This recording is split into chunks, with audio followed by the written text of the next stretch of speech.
Hi, everybody. Freshly ripped out of his package, this is Symphonic Elk, and he's no longer Mint. And I'm here to bring you my Tales from the Toy Chest number 2. So without further ado, and to keep this video under my what seems to be normal 20 minutes, we're going to get started now. So the first thing I want to show everybody is my Legend of Zelda Ocarina of Time toys. So these figures were made by a company that I have never heard of. And that company is most likely a Dutch company. It's BDNA. Yeah, but they're out of Woodinville, Washington. These figures came out in 1992 to coincide with the release of Zelda Ocarina of Time, which is my opinion.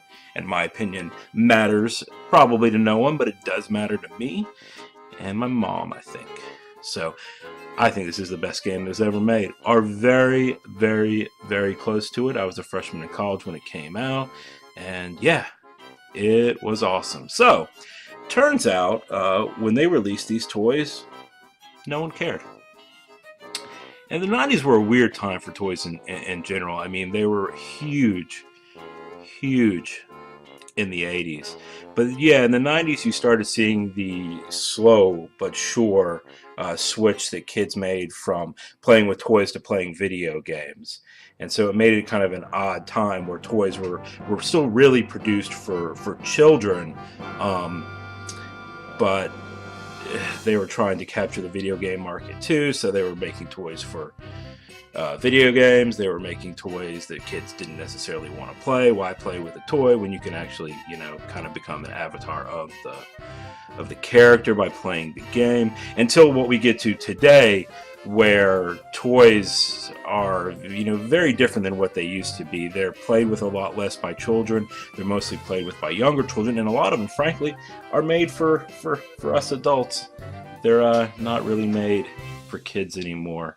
I mean, there still are plenty of series, obviously, that are made for kids. But yeah, I mean, the focus now is definitely video games. You can see the same change in cartoons from like the 80s and the early 90s to what we have today. They're very, very different. Anyway, back to the figures. So this was a 3-pack. It was released at least at like the GameStops, EB Games, Babbage's, which of course are all now GameStop nowadays, but back then they weren't. And they headed straight to the clearance bin because nobody wanted them. As you can tell in this pack, we do have Zelda, we have Link, and we have Ganondorf. It kind of looks from a distance like they don't have any points of articulation, but they actually do have at least 3 in the arms and in the neck. I don't know if the legs move. I don't think they do in Link or Zelda, but they look like they might in Ganondorf. Anyway, so yeah, this is pretty cool, but maybe not the best toys that came out for Ocarina of Time. So this also came out at the same time. Also relegated to the clearance bins. This is a larger Ganon figure, more detail, more articulation. Pretty cool, pretty cool. Then we have Mr. Link. As you can tell, he is 50% off the price that is marked. Except I can't find a price that's marked anywhere, so I don't really know what he actually was. Again, just a little bit bigger, a little bit more articulated figure than what we saw in the 3-pack, but these all came out around the same time and from the same company. So Nintendo decided that they were not done with making Zelda figures. There's still an interest out there. So in 2002, I believe, or maybe 2001, they signed a deal with Toy Biz to make the video game Superstar figures. And this was a line of toys that didn't just include Zelda figures. There were other ones, and I have a couple of them. I'll probably show them one day, but not now. So this is, Impa, and I believe a young Zelda and one of their horses. And I can't remember what her horse is named. So there you go. But this really, really cool figure. Well, okay. Let me rephrase that. The other two figures are really cool. This one's a little lacking, but hey, what can you do? So you can look at the back. It gives you a little bit of information. Impa is the heroic guardian protecting the Princess of Hyrule. Yeah, she loves Zelda and will risk her own life to save Zelda's. Stand-up person, if you ask me.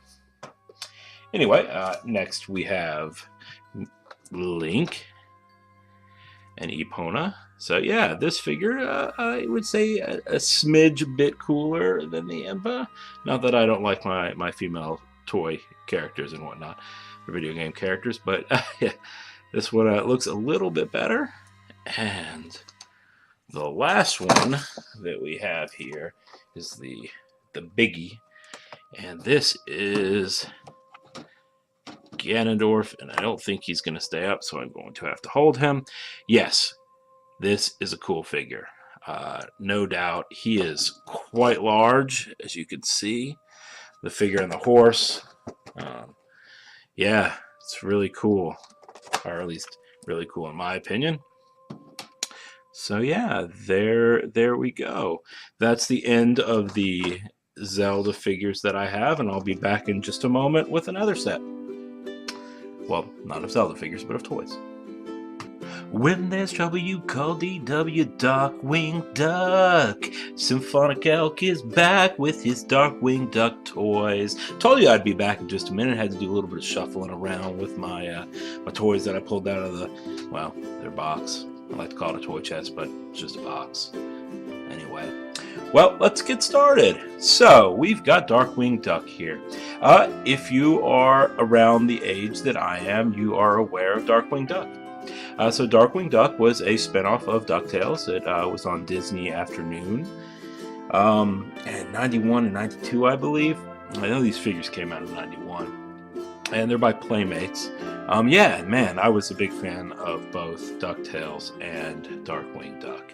So, I have actually all of the action figures from the Darkwing Duck line. There's 8 total figures. I do not have any of the play sets or vehicles. There were a couple of those. But yeah, just figures. Oh well. So, let's get started with everybody's favorite youngster that isn't Darkwing Duck's daughter, and we've got Honker Muddlefoot. Yep, Honker Muddlefoot. Yep, great figure. Moving on to his good friend and Darkwing Duck's daughter, we have Gosalyn Drake. Yep, she was one of the real heroes of the TV show.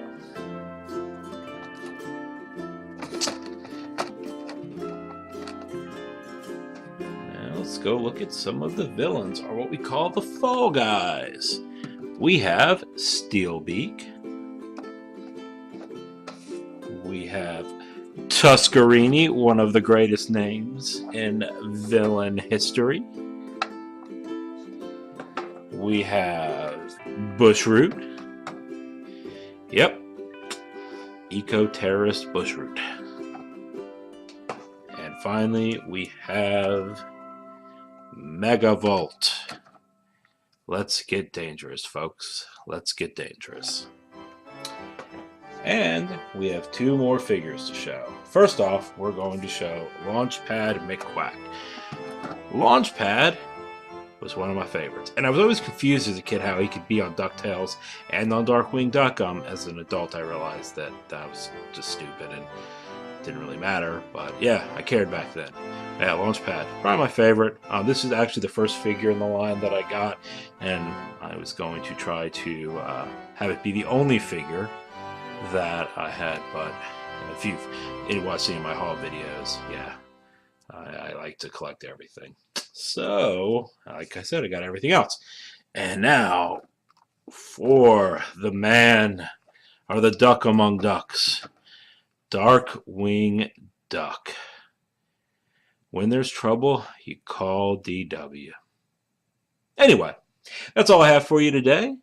Thank you for listening. Thanks for watching, and thanks for spending a little bit of your day with me. I appreciate it, and I hope you have a good one. Goodbye.